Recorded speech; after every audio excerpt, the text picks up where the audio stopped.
till now, whatever we have done, that was for incompressible fluid. You go through your previous classes.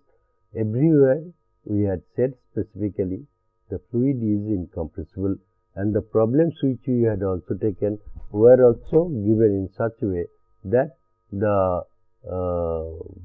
fluid becomes incompressible, so that the density is constant, right?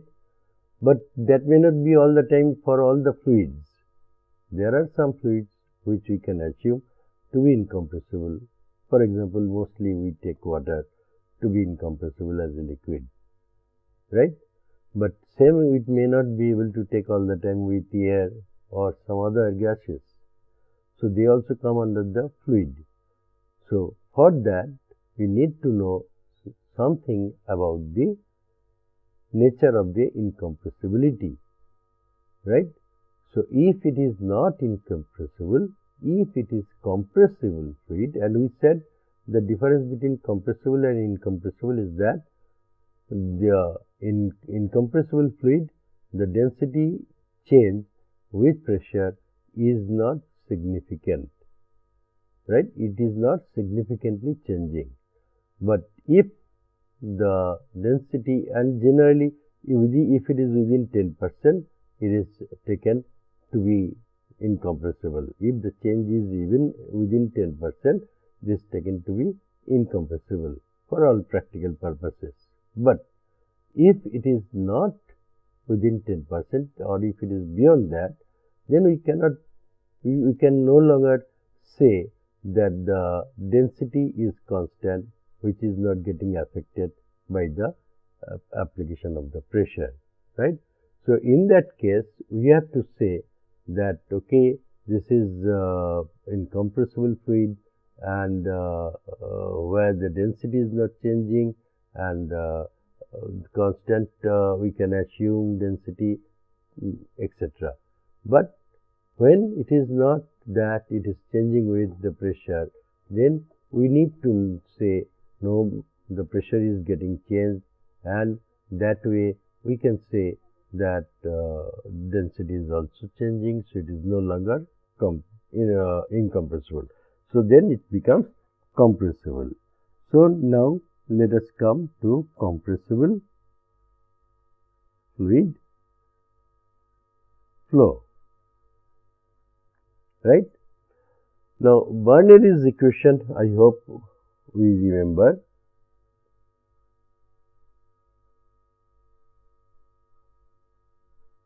Right? So Bernoulli's equation, this was also taught in higher secondary level, so it is known. And where there it is said that say V1 square by 2 plus P1 by rho plus ZZ1, this is equals to V2 square by 2 plus rho or P2, P1 by rho and P2 by rho plus GZ2 plus if any changes due to friction and other losses, that all comes under F, right? So this is what we know as Bernoulli's equation, where it is called velocity head, this is called pressure head, this is called gravitational head, right? So this is velocity head, this is pressure head,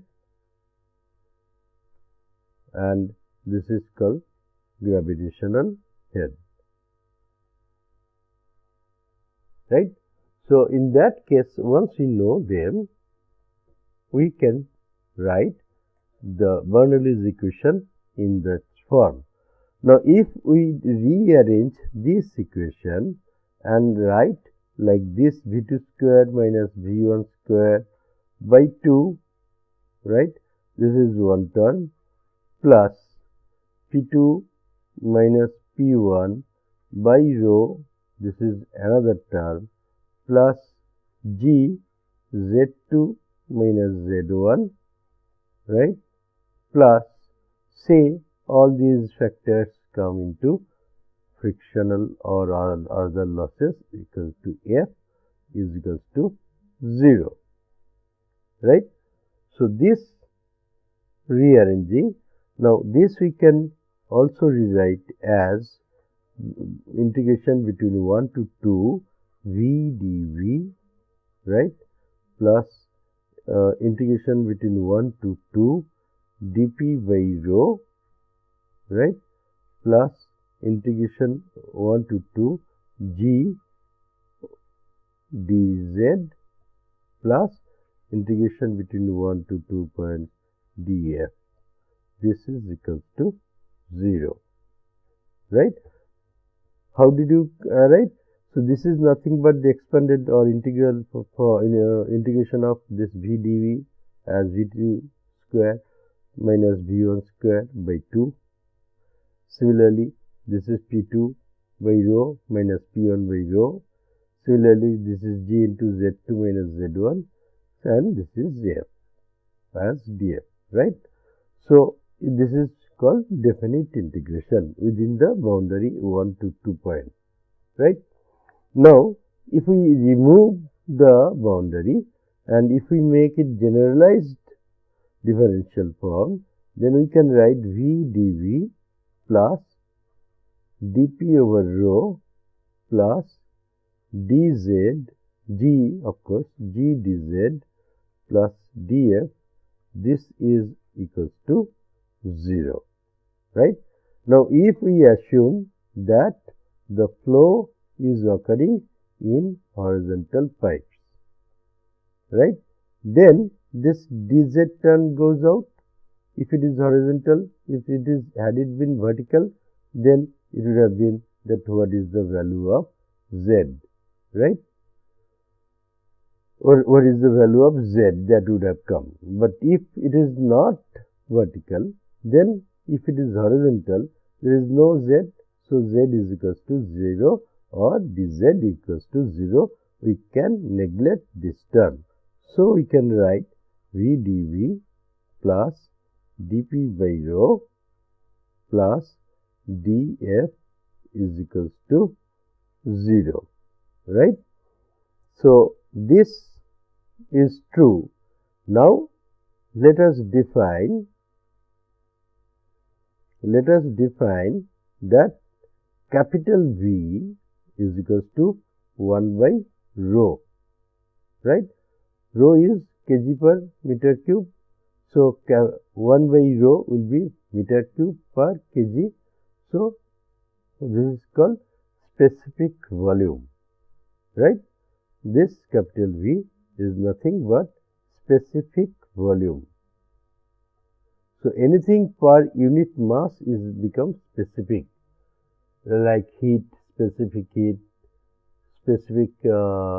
gravity per unit. Of course, specific gravity is kg per meter cube, but that has density unit, it is unitless.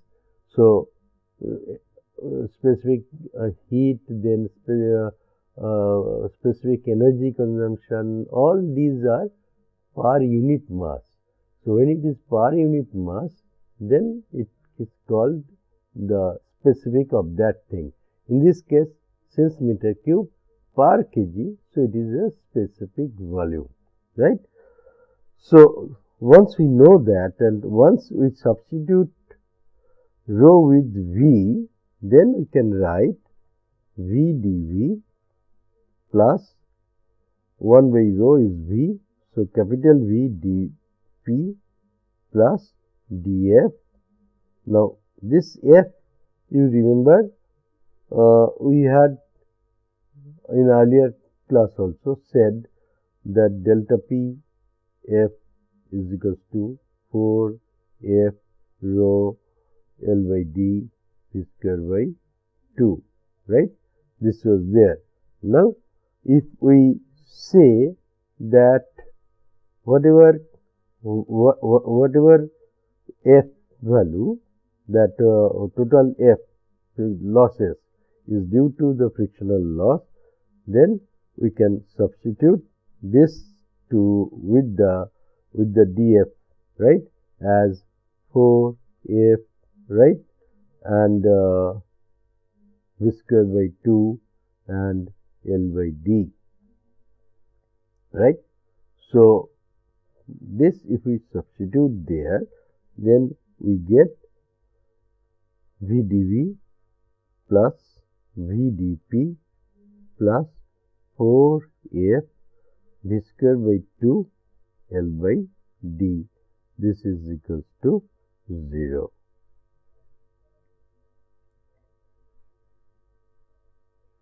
Right? So,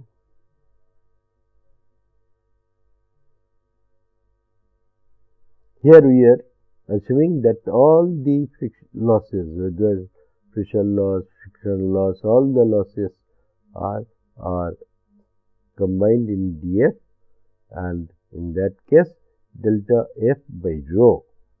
This is said delta PF by rho, that is the head loss, is equals to 4F v square by 2 L by D, right. So, this is known. Now, let us also define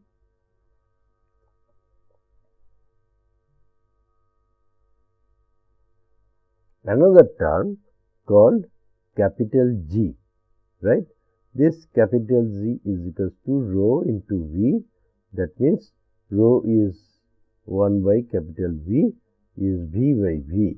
This capital G is called mass velocity,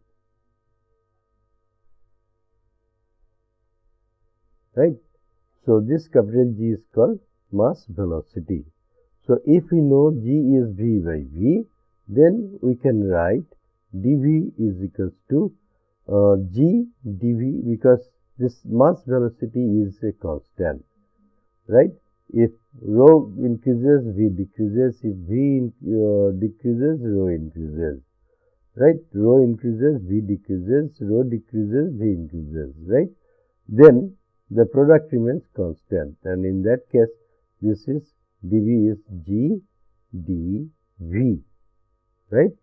So, if we substitute in the previous equation, now let us write V dV plus V dP plus 4F v square by 2 L by D is equals to 0. That was the equation.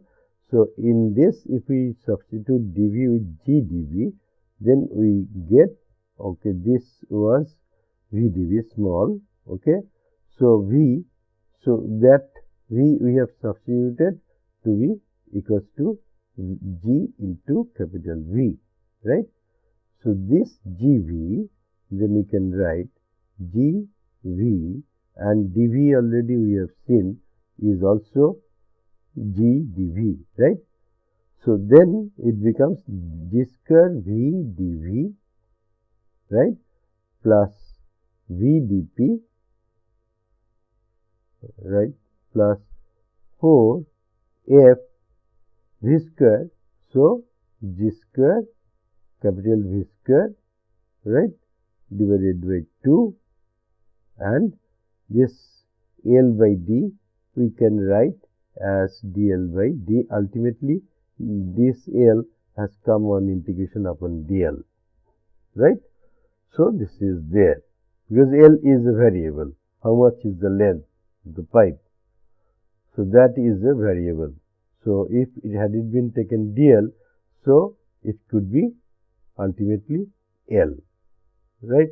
So, that we can also write in terms of dl by d, right.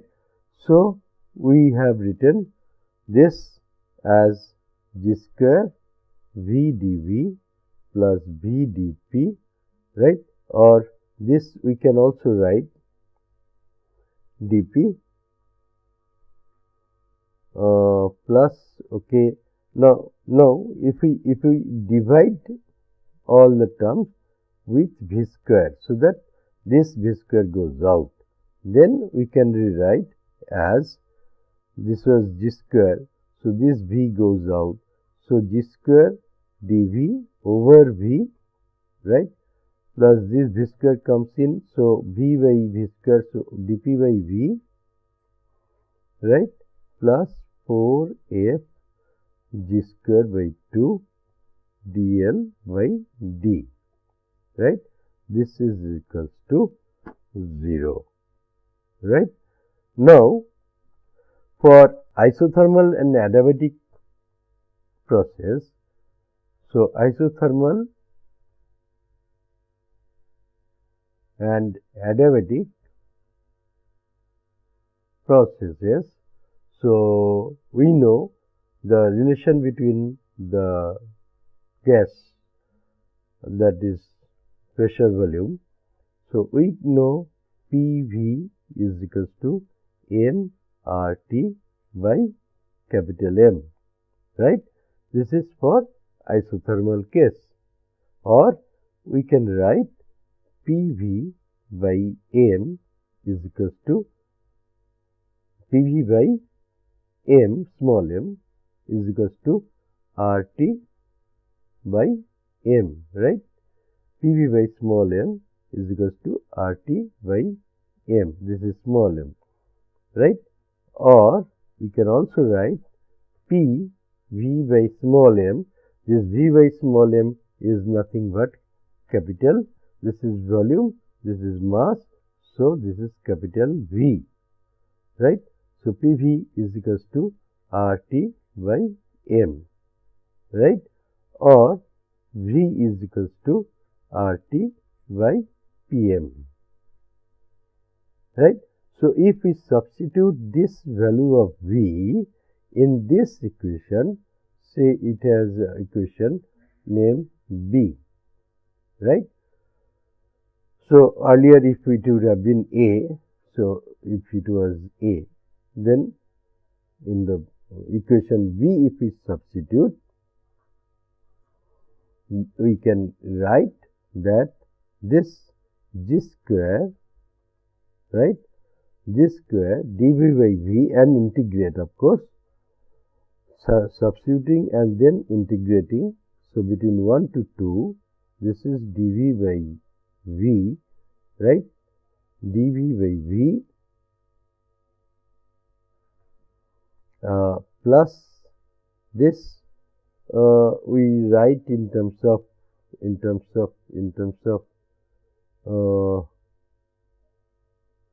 dP by V, okay.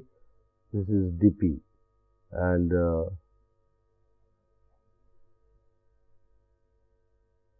M by RT, this is PV, that is PV is equals to this, so V is equals to RT by PM. So okay, we can write M by RT, right, between 1 to 2 PdP, right, plus 2f G square by D between 1 to 2 dl, right. So G square by 2, this 2 goes off, 2f G square by D dl 1 to 2. This is dP by V, that this dP we have kept, but capital V we have substituted as in the form of dP, in the form of P, that V is equals to RT by PM, right. So RT by PM, so in that case RT by M comes out of the integration, P dP remains, and this is, since it is dV by V, let it remain as dV by V, because both are in the same unit. So then if we integrate this, we can write this to be equals to G square ln of dV by V. So it is ln V between 1 to 2, right. G square ln V, this is between 1 to 2 plus this is m by RT, right. So, this is again between 1 to 2. So, P2 minus P1, so that we can write. So,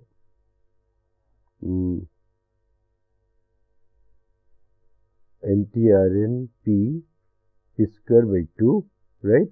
So, 2RT and MRT, this is within this limit, plus 2 F G square by D L between 1 to 2, right.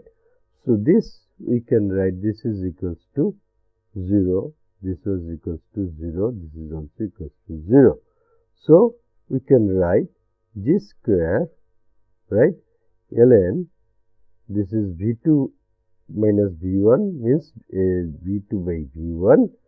So, this we can write plus this is n by 2RT, this is P2 minus P1, right, plus 2FG square by D, right, and this we can write to be equals to delta L or whatever, right, L2 minus L1, delta L, whatever we like, right.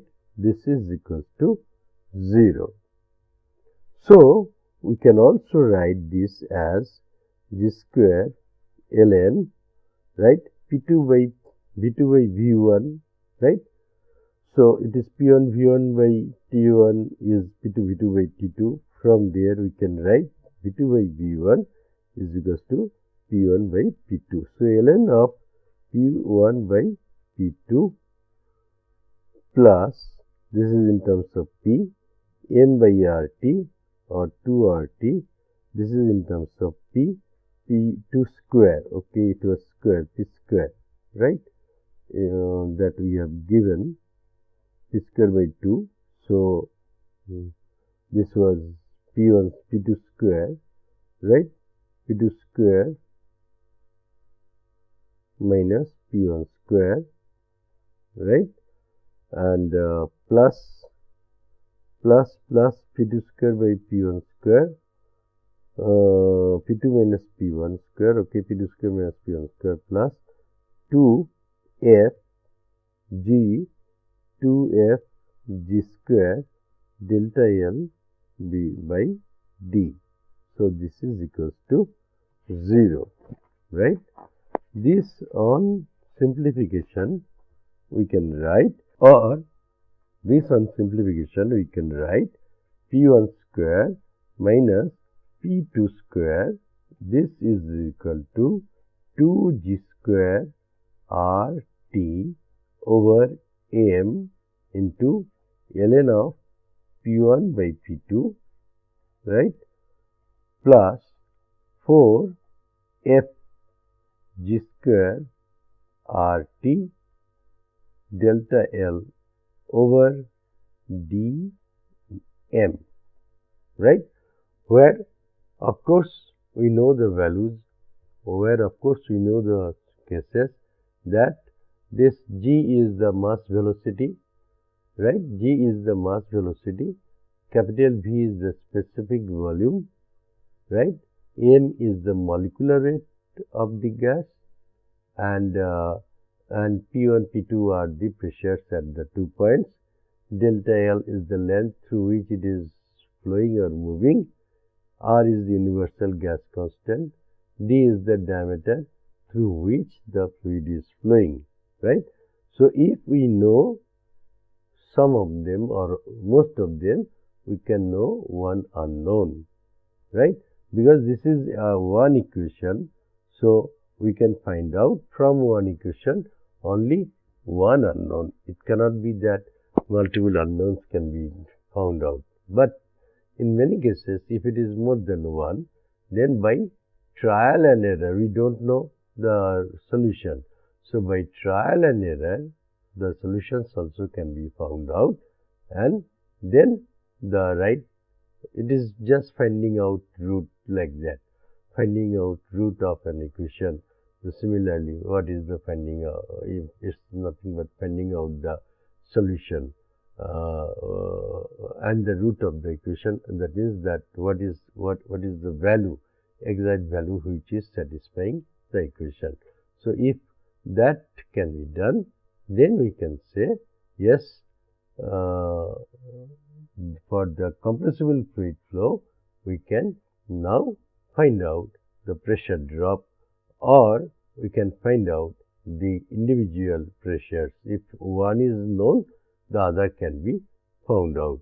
But it is not that easy, because P1 and P2, right, both are in the square term, P1 square and P2 square. So once if it is known, then we can find out the other one, right? And this value is that 2g square RT by m ln of P1 by P2, right? The problem is that when you are handling that time, since P1 square and P2 square, they are different, right? And since you don't have any relation between P1 and P2, so you cannot know the ln value of that, right? If you don't know the ln value of that, how can you find out this value also? So what normally is done, what you can do or what we can do, we can assume one P1 value, say P2 value is given, we assume one P1 value, then we know this ln value of this P1, P2, and all other in this term delta L, T, R, G, D, M, all are F, all are known.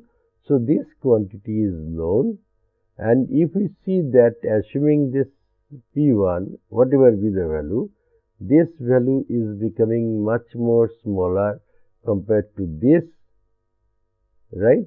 Then for the first, this is again finding out the roots of an equation, the solution of the equation. So once we find out that this value total is much smaller than this value, then we neglect this value, find out from there what is the value of P1 new, right? So that new P1 can be then taken as this, substituting this P1 again as the initial guess for this, just as you have done, or if you will be doing somewhere, that finding of roots, you have to initialize, or you have to assume some initial value. So that assumption can be made from here, that we assume it, and then we find out this ratio, and in that case we find out this total again till they are becoming more or less closer, both are not given out. Then we go on finding out this value of P1, and gradually in 1, 2, 3, 4 trials we will find out to the decimal of first or second or third position accuracy. So this way, by trial and error, it may be required, we can find out that solution. Okay. So next time we will do this problem and solution and see how this beautifully can be done. Thank you.